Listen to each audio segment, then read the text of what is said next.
माता की जय। शुक्रवार संतोषी माता व्रत कथा। शुक्रवार के दिन माँ संतोषी का व्रत पूजन किया जाता है। इस पूजा के दौरान माता की आरती पूजन तथा अंत में माता की कथा सुनी जाती है। आइए जानें शुक्रवार के दिन की जाने वाली संतोषी माता व्रत कथा। एक बुढ़िया थी, उसके 7 बेटे थे। 6 कमाने वाले थे जबकि एक निकम्मा था। बुढ़िया 6 बेटों की रसोई बनाती, भोजन कराती और उनसे जो कुछ छूटन बचती वह 7वें को दे देती थी। एक दिन वह पत्नी से बोला, देखो मेरी माँ का मुझ पर कितना प्रेम है। वह बोली, क्यों नहीं, सबका झूठा जो तुमको खिलाती है। वह बोला, ऐसा नहीं हो सकता, मैं जब तक आंखों से न देख लूं मान ही नहीं सकता। बहू हंसकर बोली, देख लोगे तब तो मानोगे। कुछ दिन बाद त्योहार आया। घर में 7 प्रकार के भोजन और चूरमे के लड्डू बने। वह जांचने को सिर दुखने का बहाना कर पतला वस्त्र सिर पर ओढ़े रसोई घर में सो गया।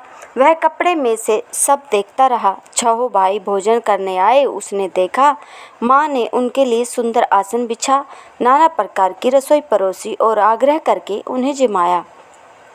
वह देखता रहा। 6 भोजन करके उठे, तब माँ ने उनकी झूठी थालियों में से लड्डुओं के टुकड़े उठाकर एक लड्डू बनाया।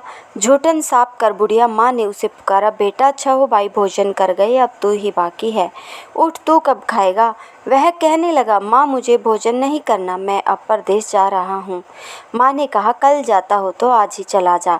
वह बोला, हाँ आज ही जा रहा हूँ। यह कहकर वह घर से निकल गया।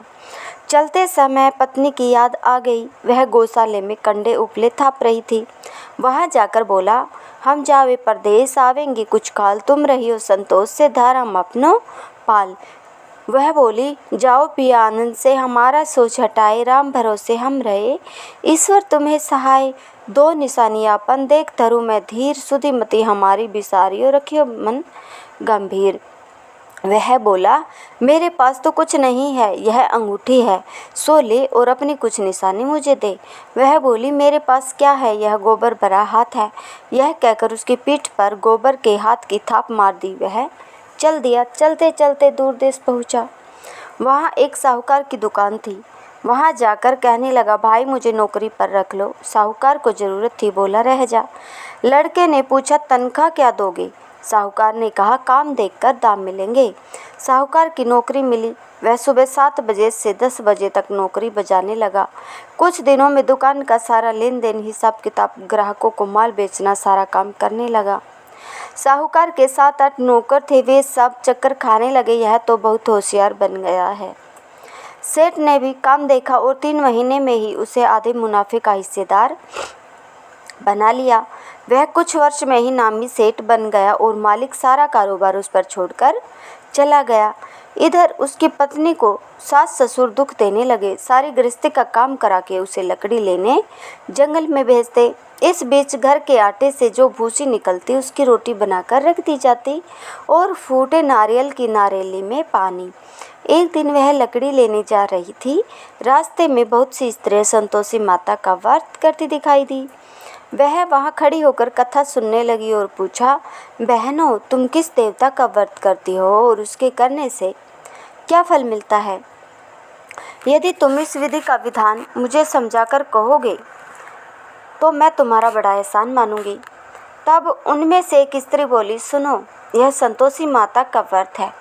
इसके करने से निर्धनता दरिद्रता का नाश होता है और जो कुछ मन में कामना हो सब संतोषी माता की कृपा से पूरी होती है। तब उसने उससे व्रत की विधि पूछी। वह भगतनी स्त्री बोली, 1.25 आने का गुड़ चना लेना, इच्छा हो तो 5.25 आने का लेना, या 1.25 रुपये का भी सहूलियत के अनुसार लाना। बिना परेशानी और श्रद्धा व प्रेम से जितना भी बन पड़े सवाया लेना।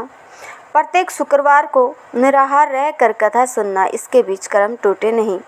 लगातार नियम पालन करना। सुनने वाला कोई न मिले तो घी का दीपक जला उसके आगे या जल के पात्र को सामने रखकर कथा कहना। जब कार्य सिद्ध न हो तो नियम का पालन करना और कार्य सिद्ध हो जाने पर व्रत का उद्यापन करना। 3 मास में माता फल पूरा करती है। यदि किसी के ग्रह खोटे भी हो तो भी माता वर्ष भर में कार्य सिद्ध करती है। फल सिद्ध होने पर उद्यापन करना चाहिए, बीच में नहीं। उद्यापन में 2.5 सेर आटे का खाजा तथा इसी परिणाम से खीर तथा चने का साग करना।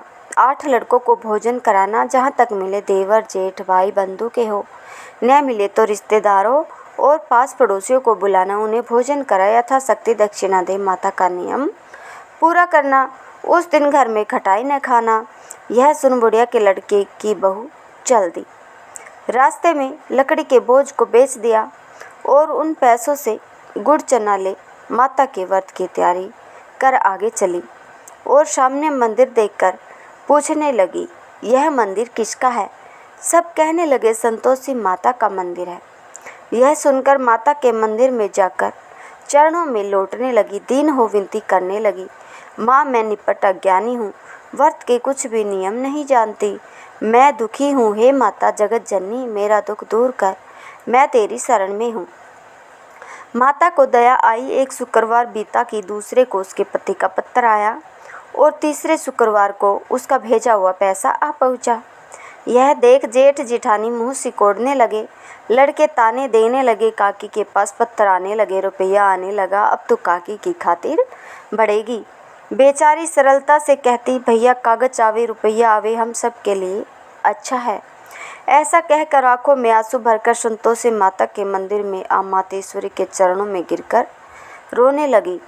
माँ मैंने तुमसे पैसा कम मांगा है, मुझे पैसे से क्या काम है, मुझे तो अपने सुहाग से काम है, मैं तो अपने स्वामी के दर्शन मांगती हूँ। तब माता ने प्रसन्न होकर कहा, जा बेटी तेरा स्वामी आएगा। यह सुनकर खुशी से बावली होकर घर में जा काम करने लगी। अब संतोषी माँ विचार करने लगी, इस भोली पुत्री को मैंने कह तो दिया कि तेरा पति आएगा, लेकिन कैसे? वह तो इसे सौपन में भी याद नहीं करता है, उसे याद दिलाने को मुझे ही जाना पड़ेगा। इस तरह माताजी उस बुढ़िया के बेटे के पास जा सौपन में प्रकट हो कहने लगी, साहूकार के बेटे सो रहा है या जागता है? वह कहने लगा, माता सोता भी नहीं जागता भी नहीं हूँ, कहो क्या आज्ञा है? माँ कहने लगी, तेरे घर बार कुछ है कि नहीं? वह बोला, मेरे पास सब कुछ है, माँ बाप है, बहू है, क्या कमी है? माँ बोली, भोले पुत्र तेरी बहू घोर कष्ट उठा रही है, तेरे माँ बाप उसे परेशानी दे रहे हैं, वह तेरे लिए तरस रही है, तू उसकी सुध ले। वह बोला, हाँ माताजी यह तो मालूम है, परंतु जाऊं तो कैसे? परदेश की बात है, लेन देन का कोई हिसाब नहीं है, कोई जाने का रास्ता ही नज़र नहीं आता, कैसे चला जाऊं? माँ कहने लगी, मेरी बात मान, सवेरे नहा धोकर संतोषी माता का नाम ले, घी का दीपक जला, दंडवत कर दुकान पर जा बैठ, देखते देखते सारा लेन देन चुक जाएगा, जमा का माल बिक जाएगा, सांझ होते होते धन का भारी ढेर लग जाएगा। अब बूढ़े की बात मानकर वह नहा धोकर संतोषी माता को दंडवत घी का दीपक जला दुकान पर जा बैठा। थोड़ी देर में देने वाले रुपया लाने लगे, लेने वाले हिसाब लेने लगे। कोठे में भरे सामान के खरीदार नगद दाम में दे सौदा करने लगे। शाम तक धन का भारी ढेर लग गया। मन में माता का नाम ले चमत्कार देख प्रसन्न हो घर ले जाने के वास्ते गहना कपड़ा सामान खरीदने लगा। यह काम से निपट तुरंत घर को रवाना हुआ। उधर उसकी पत्नी जंगल में लकड़ी लेने जाती, लौटते वक्त माता जी के मंदिर में विश्राम करती। वह तो उसके प्रतिदिन रुकने का जो स्थान ठहरा। धूल उठती देख वह माता से पूछती है, हे माता यह धूल कैसे उड़ रही है? माता कहती है, हे पुत्री तेरा पति आ रहा है, अब तू ऐसा कर, लकड़ियों के 3 बोझ बना ले, एक नदी के किनारे रख और दूसरा मेरे मंदिर पर व तीसरा अपने सर पर। तेरे पति को लकड़ियों का गट्ठर देख मोह पैदा होगा, वह यहाँ रुकेगा, नाश्ता पानी खाकर माँ से मिलने जाएगा। जब तू लकड़ियों का बोझ उठाकर जाना और चौक में गट्ठर डालकर जोर से आवाज़ लगाना, लो सासू जी लकड़ियों का गट्ठर लो, भूसी की रोटी दो, नारियल के खेपड़े में पानी दो, आज मेहमान कौन आया है। माता जी से बहुत अच्छा कहकर वह प्रसन्न मन से लकड़ियों के 3 गट्ठर बनाई, एक नदी के किनारे पर और एक माता जी के मंदिर पर रखा। इतने में मुसाफिर आ पहुँचा। सूखी लकड़ी देख उसकी इच्छा उत्पन्न हुई कि हम यहीं पर विश्राम करें और भोजन बनाकर खा पीकर गांव जाए। इसी तरह रुक कर भोजन बना विश्राम करके गांव को गया। सबसे प्रेम से मिला। उसी समय सिर पर लकड़ी का गट्ठर लिए वह उतावली सी आती है। लकड़ियों का भारी बोझ आंगन में डालकर जोर से 3 आवाज़ देती है, लो सासू जी, लकड़ियों का गट्ठर लो, भूसी की रोटी दो, आज मेहमान कौन आया है। यह सुनकर उसकी सास बाहर आकर अपने दिए हुए कष्टों को भुलाने हेतु कहती है, बहू ऐसा क्यों कहती है, तेरा मालिक ही तो आया है, आ बैठ, मीठा भात खा, भोजन कर, कपड़े गहने पहन। उसकी आवाज़ सुन उसका पति बाहर आता है। अंगूठी देख व्याकुल हो जाता है। माँ से पूछता है, माँ यह कौन है। माँ बोली, बेटा यह तेरी बहू है। जब से तू गया है तब से सारे गांव में भटकती फिरती है, घर का काम काज कुछ करती नहीं है, 4 पहर आकर खा जाती है। वह बोला, ठीक है माँ, मैंने इसे भी देखा और तुम्हें भी, अब दूसरे घर की ताली दो, उसमें रहूँगा। माँ बोली, ठीक है, जैसी तेरी मर्जी। तब वह दूसरे मकान की 3री मंजिल का कमरा खोल सारा सामान जमाया। एक दिन में राजा के महल जैसा ठाठ बाट बन गया। अब क्या था, बहू सुख भोगने लगी। इतने में शुक्रवार आया। शुक्रवार व्रत के उद्यापन में बहू से हो जाती है भूल। उसने पति से कहा, मुझे संतोषी माता के व्रत का उद्यापन करना है। पति बोला, खुशी से कर लो। वह उद्यापन की तैयारी करने लगी। जिठानी के लड़कों को भोजन के लिए कहने गई। उन्होंने मंजूर किया, परंतु पीछे से जिठानी ने अपने बच्चों को सिखाया, देखो भोजन के समय खटाई मांगना, जिससे उसका उद्यापन पूरा न हो। लड़के जीमने आए, खीर खाना पेट भरकर खाया, परंतु बाद में खाते ही कहने लगे, हमें खटाई दो, खीर खाना हमको नहीं भाता, देखकर अरुचि होती है। वह कहने लगी, भाई खटाई किसी को नहीं दी जाएगी, यह तो संतोषी माता का प्रसाद है। लड़के उठ खड़े हुए बोले, पैसा लाओ। भोली बहू कुछ नहीं जानती थी, उन्हें पैसे दे दिए। लड़के उसी समय हट कर के इमली खटाई ले खाने लगे। यह देखकर बहू पर माता जी ने कोप किया। राजा के दूत उसके पति को पकड़ कर ले गए। जेठ जिठानी मन माने वचन कहने लगे, लूट लूट कर धन इकट्ठा कर लाया है, अब सब मालूम पड़ जाएगा जब जेल की मार खाएगा। बहू से यह सब सहन नहीं हुआ। रोती हुई माता जी के मंदिर गई, कहने लगी, हे माता, तुमने क्या किया। हंसाकर अब भक्तों को रुलाने लगी। माता बोली, बेटी तूने उद्यापन करके मेरा व्रत भंग किया है।